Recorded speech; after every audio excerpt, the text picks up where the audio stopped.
One. Well, folks, it's a new year, and I have a new running mate.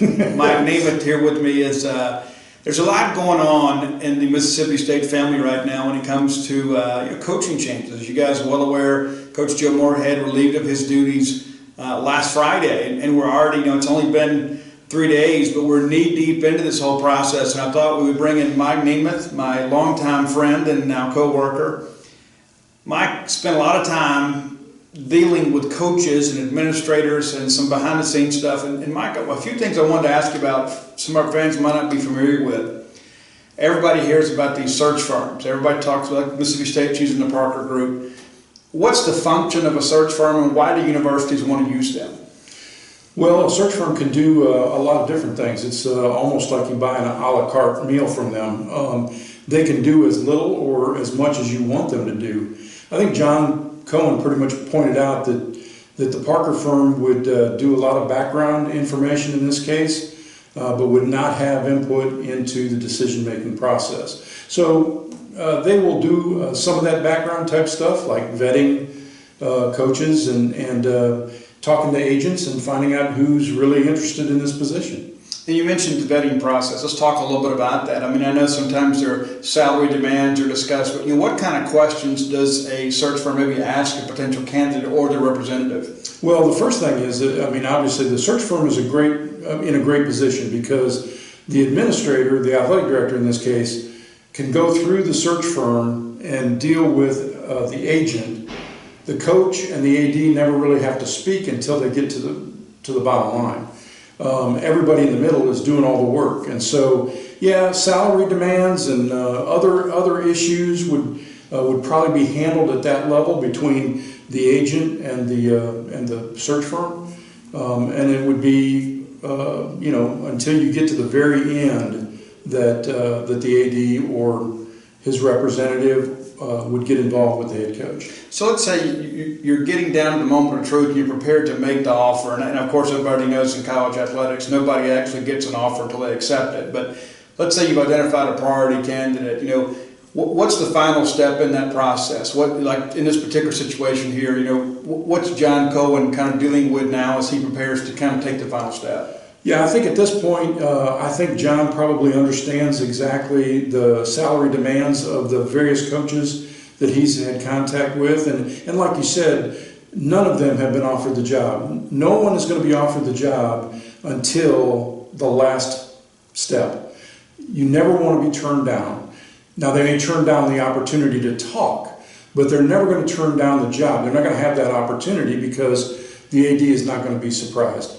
The things that a coach will ask at the end, after the salary ballpark has been worked out, are the little incidentals.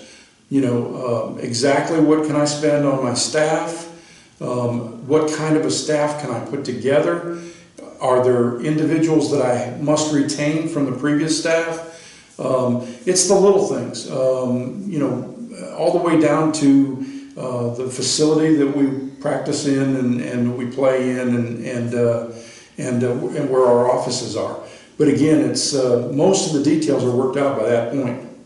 Now, I know many candidates are not brought to campus. It's only like kind of the preferred candidate or really the final candidate. So what's that process like when they actually bring that person to campus? Have they already agreed to take the deal? Is there a preliminary agreement in place? What's that process about? Usually this is the preferred candidate, and it would be the guy that has basically said, unless a bomb goes off, I'm going to be your next coach. And nobody comes to campus as just a generic interview. But at the same time, most of these guys that John is talking to are very familiar with Mississippi State. They're very familiar with Starkville. They're very familiar with our program. So it's not a situation that they have to be educated at the very end. They're very aware. One of the final questions I want to ask Mike is the media is very involved. There's a lot of demand for information, and we're in that business. We're in the information business, and administrators try very, very hard to keep things under wraps, but sometimes leaks get out. Sometimes almost on a daily basis. And so you've been on the other end of this, and now you're on our end of it. But so what's it like from an administration standpoint when maybe some things get out? Well, first of all, as an administrator, when you're in the heat of a search process like this, you really don't have a whole lot of time to be checking your social media. I think that word will get back to the AD exactly what is being said in broad terms. The AD doesn't need to worry about that. He needs to find the best person for him and for this institution, and go from there, and not worry about what everybody may or may not be saying, because they're not in the middle of it.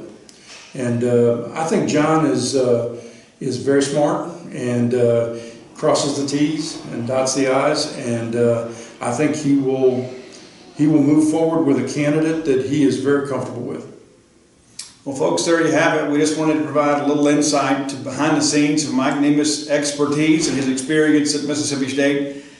Hopefully soon we'll be presenting you with a new football coach and have an opportunity to vet him out ourselves at a press conference, and we're confident that you'll be happy with the end result, because the bottom line is it's not about winning the press conference, it's about winning football games, and that's what we're here to do. But until next time, for Nemeth, I'm Steve Robertson.